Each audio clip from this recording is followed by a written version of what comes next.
This is take 2 of a 30-minute video that I just recorded. I recorded the entire video with my phone plugged into my car, and it recorded no audio.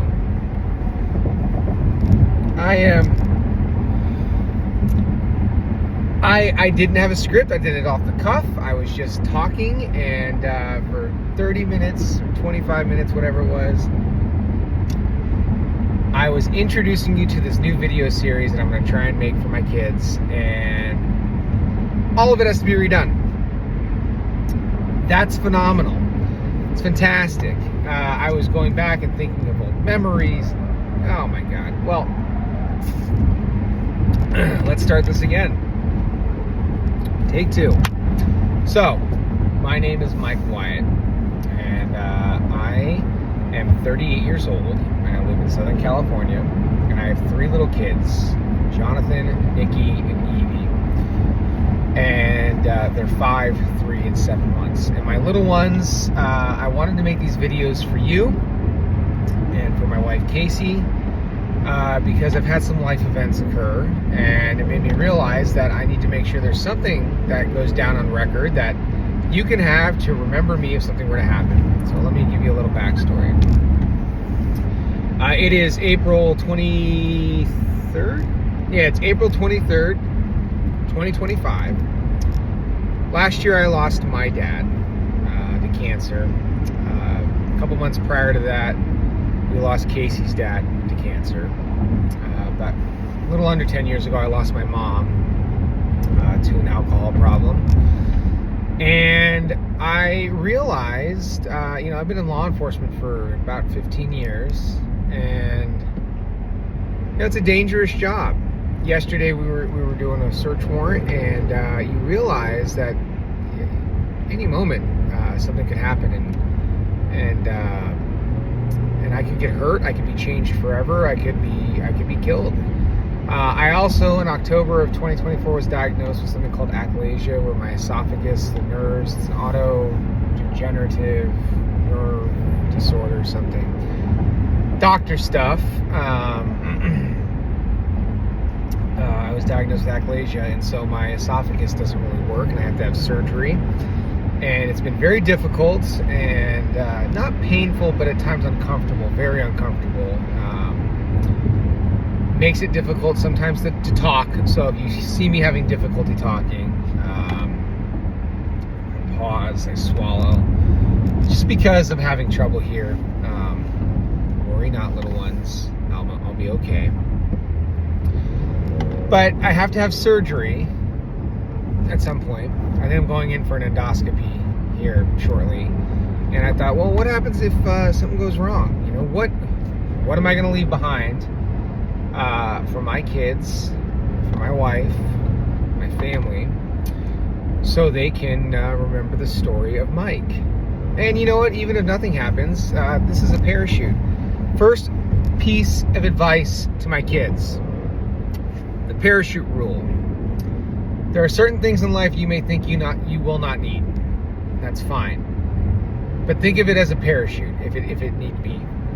And the parachute rule is this: if you go through your life with a parachute, meaning I grow old and die and live a very full life with these videos, then I never needed them. And if you go through your whole life with a parachute and you never need a parachute, well, then it was fine. It was just a little extra parachute you had to carry around. But the day that you need a parachute and you don't have one, well, that's the last day you're going to need anything. So there are certain things in life that you may think, I don't know if I need that. That's a little extra work. I don't know if I want to try and do all that. Well, you might not need it, and you might never need it. But the day you do, you're going to really be glad that you took the extra effort and you did something ahead of time, which is what I'm doing right now. I'm making you my parachute, which is my little video series. And so this is what it's going to be about. It's Dad, I want to hear your story. So this book, I kind of got the idea from my stepmother, Wendy, when my dad passed. And It's a book that kind of, I mean, it's pretty long. It's about 100 pages, and I'm not going to do them all right now. But over the next couple of weeks or months or whatever it takes, as I'm driving into work, I will kind of work through this booklet here, answer some of these questions the best I can, give you some backstory on me and my heritage, my lineage, my history.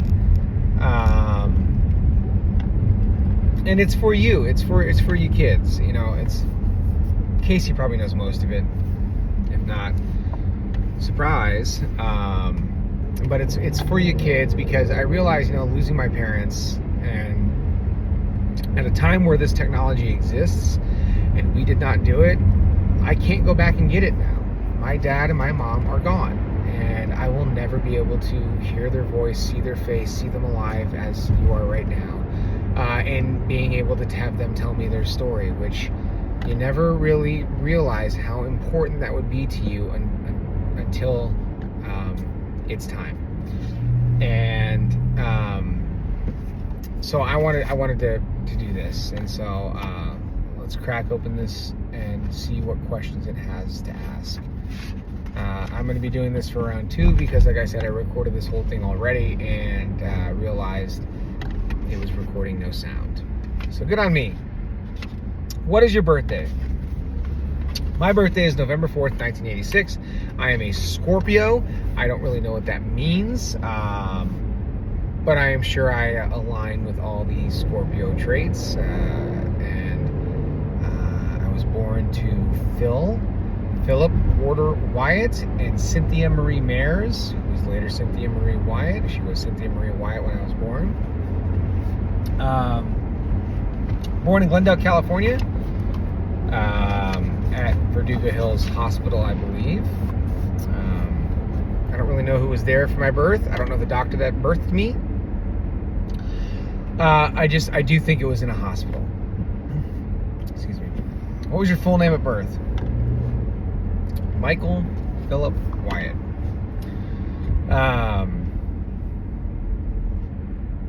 Were you named after a relative or someone else of significance?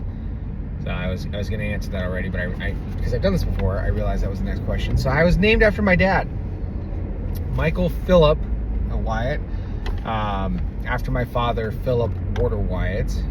So I'm the firstborn, the oldest, and so I was the lucky one that got my dad's name. And I think Michael, I don't think Michael comes from anywhere. So I have 3 younger brothers, so there's 4 of us total.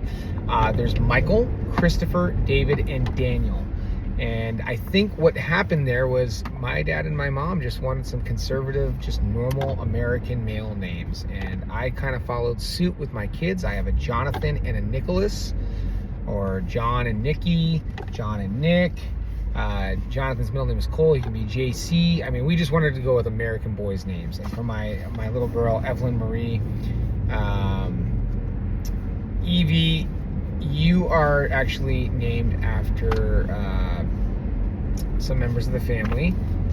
For Evelyn, I'll let your mom explain that to you. It's a member of her family. And for Marie, your middle name, it's after my mom, Cynthia Marie Wyatt. Boys, I did not think, Jonathan, John, your first name actually was going to be after my grandfather, John Wyatt. However, after we picked it, funny story, we were picking it at a cruise ship in a hot tub on our way to Alaska. Not really a hot tub, your mom was pregnant, so it was like a warm tub. And we were coming up with names, and I was like, let's do John Wyatt after my grandpa. My dad will love it. And then we told my dad, Phil, hey dad, we're naming him after your dad. We're naming him after grandpa. He's going to be John. And but Jonathan, right? Jonathan. And my dad said, well, my grandpa's name, my father's name, your grandpa, his name wasn't Jonathan, it was John. And I was like, what? He goes, yeah, J1. So I don't want to name him John. I want to name him Jonathan. And so that ended the lineage into your name, Jonathan Cole. I liked the middle name Cole. And John, do not take this the wrong way. I love you very much. I have the sentimental and emotional spectrum of a jar of mayonnaise. So these sort of things, it didn't bother me. Whatever your mom wanted to do, let's do it. But the middle name Cole, I offered that up because I used to play a game called Gears of War.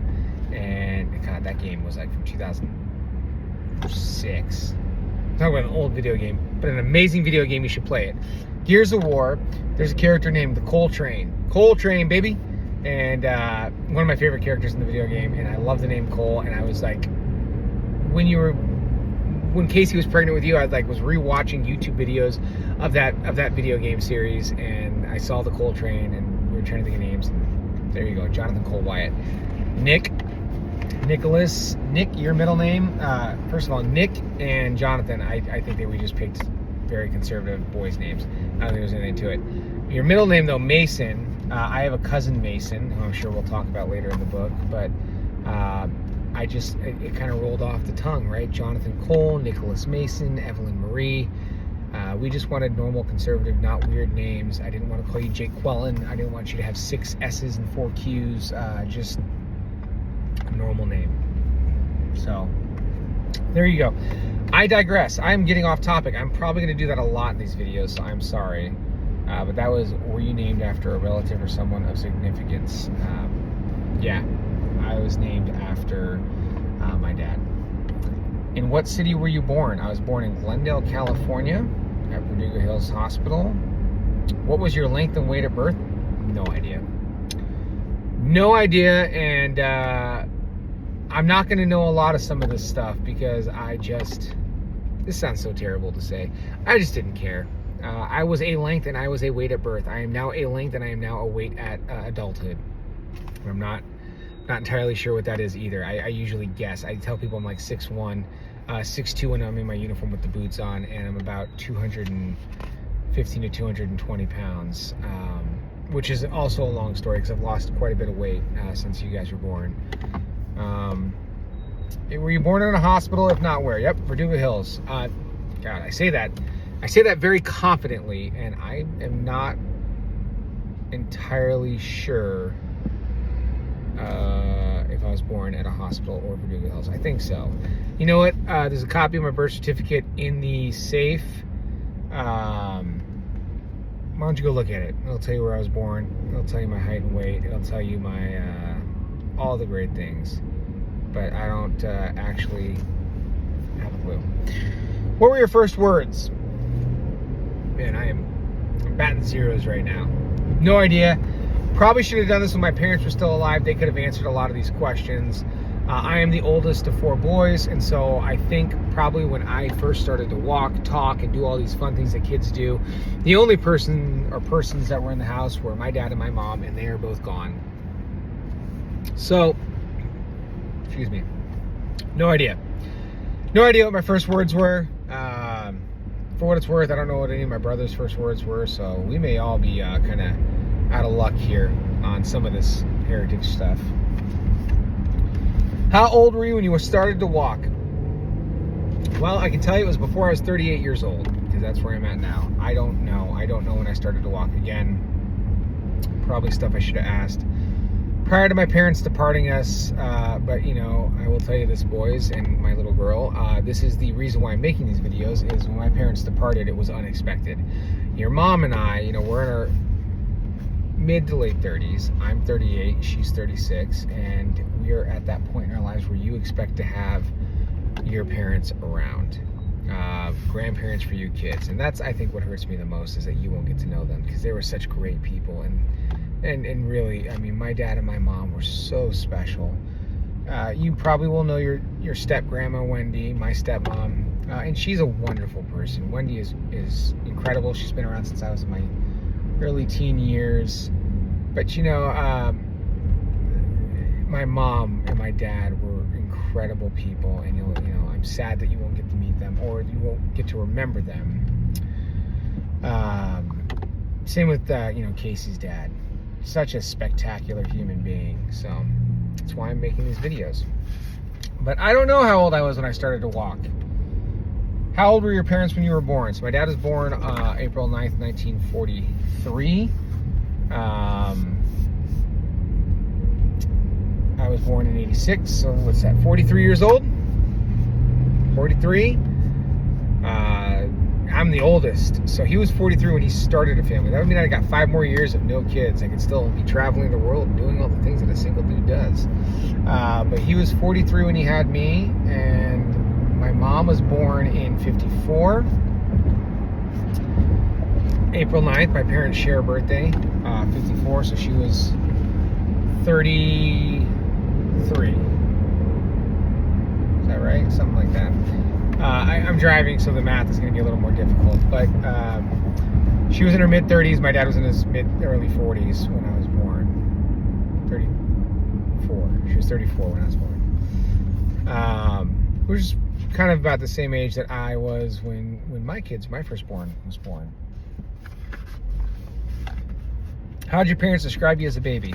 Perfect in every way. The best child you could ever ask for. I came out immediately walking, talking, wiping my own ass, being able to sit up and eat. I took care of myself, got a job, helped pay rent. I don't know.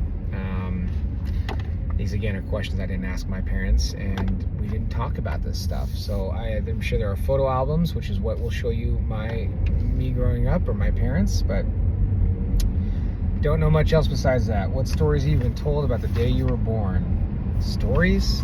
I don't even know who was there. I don't know the doctor that caught me. I don't know if there's any relatives there. I don't really know. So my parents, my dad was from Indiana, Crawfordsville, Indiana. My mom was from LaGrange Park, Illinois. And at some point prior to my birth, they moved out to Southern California and met, I think, as the story goes, my mom was starting her life as a businesswoman in Southern California and moving out west to seek opportunities in a career. And my dad wouldn't take no for an answer. He wanted to take her out on a date, and I think they both smoked cigarettes. My mom tells me the story that he used to stand at her doorway to her office. So she was doing pretty well. She had an office. I don't have an office yet. I have a cubicle. And he would put his cigarettes out in her door jamb, which is so gross, so foul. But, I'm sure in the late 70s, early 80s, whenever this was, that was probably more of an accepted practice, but disgusting, Dad. And, finally won a date with her, and that was it, dude. The rest is history. They dated, they got married, fell in love, no particular order there, and had a child, me. Subsequently had 3 additional kids. Those are my brothers. There's 4 of us. I am the oldest, Michael. Then there's Christopher, then David, then Daniel. They are your uncles. They are your family. You should reach out to them and ask them about their heritage. What is your favorite childhood memory? Well, really, favorite childhood memory, what defines childhood? I had so many great memories growing up. I lived in outstanding childhood. I was in La Cañada, California. We called it the bubble because you didn't have a care in the world. I had no want, no need. I came from a very well-off family. So I got to focus on other things, like riding my dirt bikes. My first memories of my grandparents on my mom's side, which was, I think as Frank and Dusty was what their names were, was in LaGrange Park at their little tiny home in Illinois. Going over there, of Grandma Dusty, it was that she would bring the bucket of Matchbox cars out, and I'd play with my cars, which you boys, and I assume eventually Sissy, will take after, because you guys are just in love with cars right now. My grandpa was eating fudgesicles in the basement. They had in their little house. So their layout in LaGrange Park, if I remember correctly, you would come in the doors. There was like a living room right in front of you. Ahead of you was the dining room, kitchen area. That was it for the first floor. Upstairs, there's a stairway that went up, and it led you to 2 bedrooms where my grandparents lived. And then downstairs, there's like 2 stairways. They kind of scissored like that, right? So you went upstairs to the bedrooms, downstairs to the basement. They had a basement, which I thought was the coolest thing ever. And that was where my grandpa Poppy, my mom's dad, would be down there eating fudgesicles. Those are early childhood memories. Let's see. I remember going to LaGrange Park and going out and riding bikes with my cousins, Rick, Nick, Candace, Frank, Amanda, going out to the parks in Chicago. The wild times that it was. No cell phones, no iWatch, no GPS, no pagers, no way to communicate at all, and just letting your kids go as they were in their probably 8, 9 years old, 7, 8, 9, to go play in the neighborhood. Be back by sunset. Don't get kidnapped. It was just a different world back then. And we made it home. We were okay. So, early memories with them, going out to the park, getting those bubblegum cigarettes. I've seen them, they still exist. I've seen them around recently at the candy store. They look like cigarette packs of cigarettes, but they're bubblegum. You puff on them, they blow out a little puff of white, like powdered sugar. We used to think we were so cool, riding our bikes to the park and puffing on those fake cigarettes. There was a hotel we would always stay at called the William Tell. I think it was called the William Tell. I think it was in LaGrange Park. And I just remember it had the most magnificent indoor pool I've ever seen. Now, one thing you guys are going to realize when you grow up is things seem so massive, magnificent. The grandeur of things when you're small, you think they're massive. Then you go back when you're older and you're like, oh, this was kind of just a normal sized pool. But to me, it was the biggest pool on the planet. They had 4 indoor hot tubs. They had an indoor gym. I mean, that's where we would hang out. I loved that hotel. Great memories growing up with my cousins. Home run in pizzas, Chicago style, tavern style pizza. I love deep dish, but their tavern style pizza at the William Tell. Those are some great memories that I have. Hawaii. We'd go to Hawaii a lot as kids.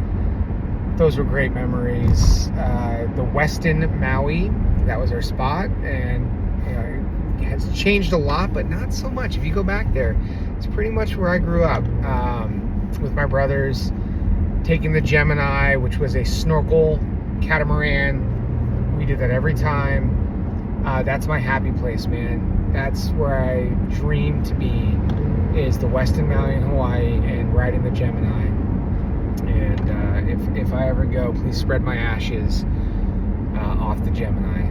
You may have to figure out how to do that because I think it's kind of illegal. Those are some of the best memories, man, growing up. On my dad's side, my dad was older, so his family was older.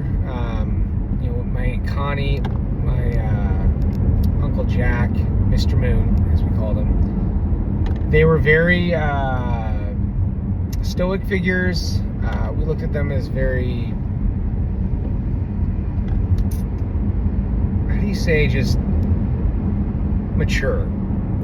They weren't like the fun family. They were this is, how you're gonna raise your right family. And I'm not saying that in a negative way. I hope that's not coming off negative. I love them very much. And as we got older, we play our gin rummy with them in our card games. Oh man, it's more great memories as a kid growing up. My dad, and when he met Wendy, and it's before my mom passed away, but we'd go to Colorado to her family playing pitch with Mark and Kathy, who were my stepmom's mother and stepfather, step grandpa.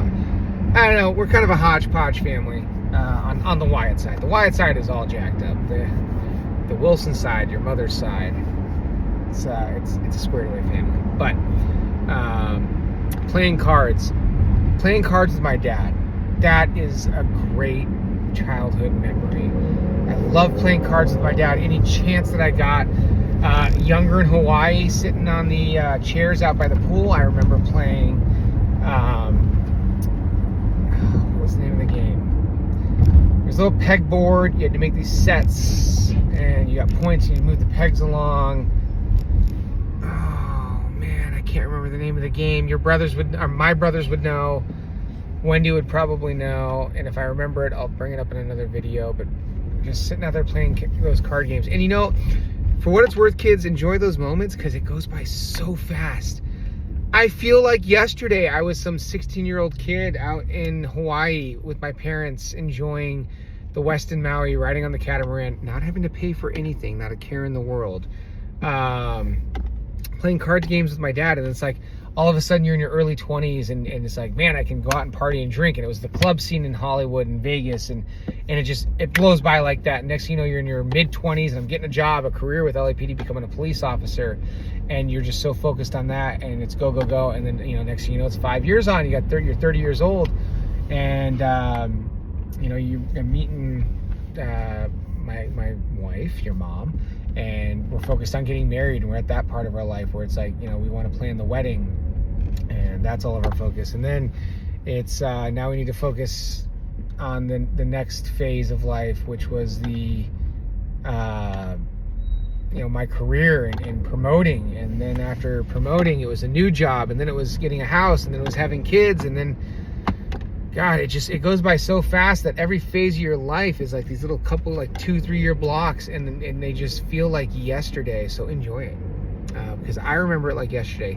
They had a little hot dog stand there at the Westin Maui, and getting a hot dog at the Westin Maui, walking over to Whalers Village with my pops, having a Kern's guava, and with my mom playing cards. That's my happy memories. And of course, traveling. I traveled a lot. We went to Europe a lot. We went to Italy, France. I think Italy's my favorite. Venice is my favorite city on the planet when it comes to Europe. But there's too much to talk about. I could talk about that for days, and I'm hoping this book will get further into it. Otherwise, I will talk about some of my traveling as a kid. But travel. Children, please travel. Make the time. Figure it out. If you got to go out and bust dishes to do it, travel, because that is going to be the memories that last for you. Where am I? I am going to get off topic quite a bit. I am a talker, but that was favorite childhood memory. I think that's a good place to stop. Hopefully this has been recording my voice this time, so I don't have to do this for a third time. But I want to make these videos for you guys, just so you can get a little insight into me, and if I'm not here someday, you can just go back and hit play and watch Dad talk.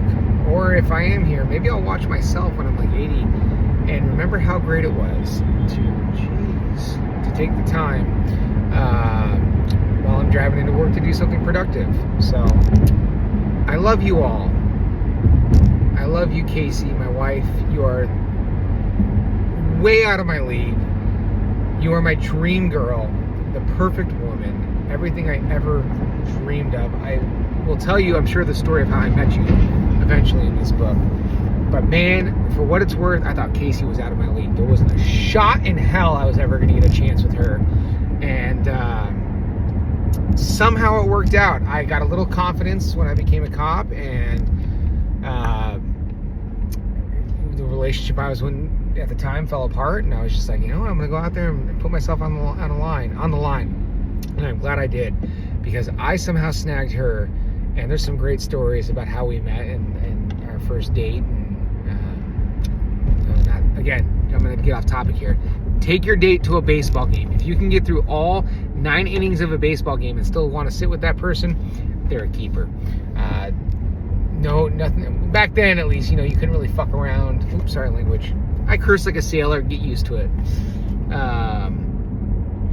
You can't screw around. Nowadays, I guess you can play on your phone and social media, but back then, you had to sit with someone and talk, and we did. And there's a great photo somewhere flying around of me, Casey, your mom, my wife, and some of our friends at a Dodger game probably 10 years ago. I think it was before we were married. And Jonathan, you were my firstborn.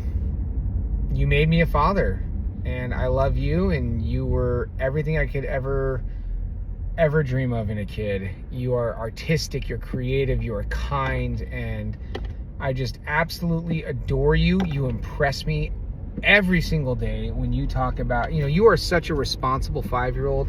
I will offer you dessert and you'll say, Dad, thank you, but after dinner. I came up to you this last Saturday with some candy I bought from the snack shack while you were at your baseball game.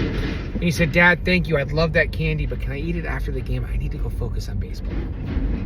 So you impress me every day. Nikki, you are a wild child. You're going to turn 3 on Monday. Next Monday's your birthday. And you are everything I would love out of a 2-year-old. You are ambitious. You are brave. You are willing to take chances. You have no fear. Nothing holds you back. You are a great brother to Jonathan. You both are great brothers. You're always thinking of each other. Yesterday I picked up Jonathan from school and he goes, you want to get a cake pop? He goes, well, yeah, but can we get one for Nikki too? And I take Nikki to get a popsicle, and he wants to get one for Jonathan. And I'm sure you guys are going to be great big brothers to your little sister. She's still a baby right now, but just knowing how great of kids you are truly special. And my little girl, Evie, Evelyn Marie, my baby girl. You made me a girl dad. And, you know, I don't think your mom and I ever expected to have a third child. We always wanted a little girl, but we had kind of just accepted the fact that I was going to make boys. I came from a family of 4 boys. Our first 2 kids were boys. And so when Casey got pregnant for the 3rd time with you, we didn't check to see if it was a boy or a girl. We just wanted to be surprised. And when you came out, they handed you to me. I looked down and was like, what am I looking at? And the doctor and the nurse were like, it's a girl. And I said, oh my God. And the rest is history. You have such an incredible personality. You're only 7 months old, but you are a boss lady. You are always smiling and happy.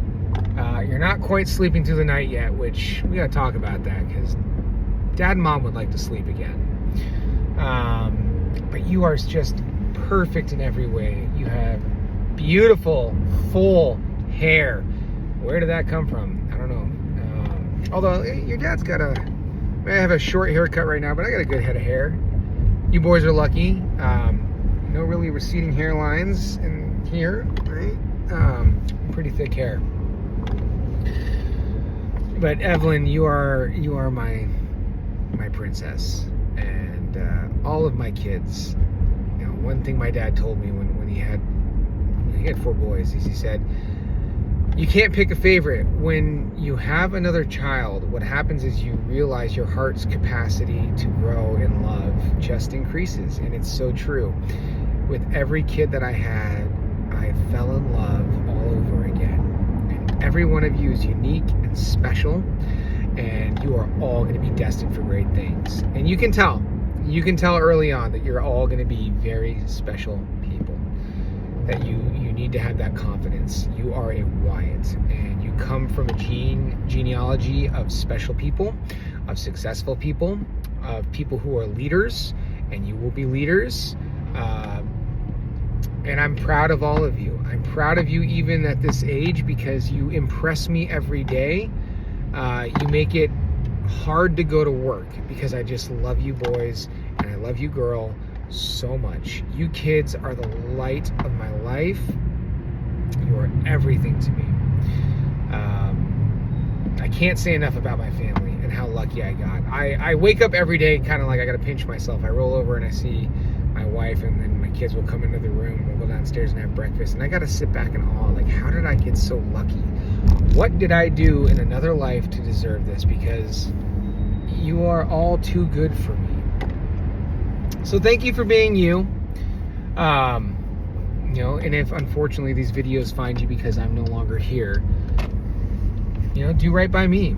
Do me the solid of promising me that you're always going to try your hardest, that you're going to make commitments and you're going to see them through, that you are always going to be honest and true, both with others and yourself. And trust me when I say it may not seem like it, but honesty is the best policy.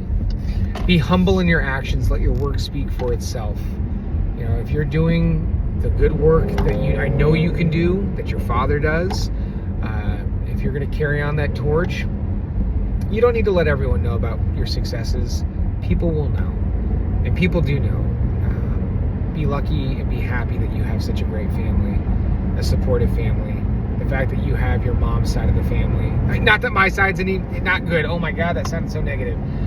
Be happy that you have a wonderful family. Your uncles and aunts all love you to death. You have a great mother who is always going to be there for you. She's the healthy one, so she'll probably be here forever. Certainly going to outlive me. And I guess that'll be it for my first video. I'm signing off. And you know, hopefully we get through this whole book and you guys get to watch this when you're older and at least laugh. I'll probably do some of these videos with you guys in them so you can see yourself at this age. And yeah, I love you so much. I'll see you soon.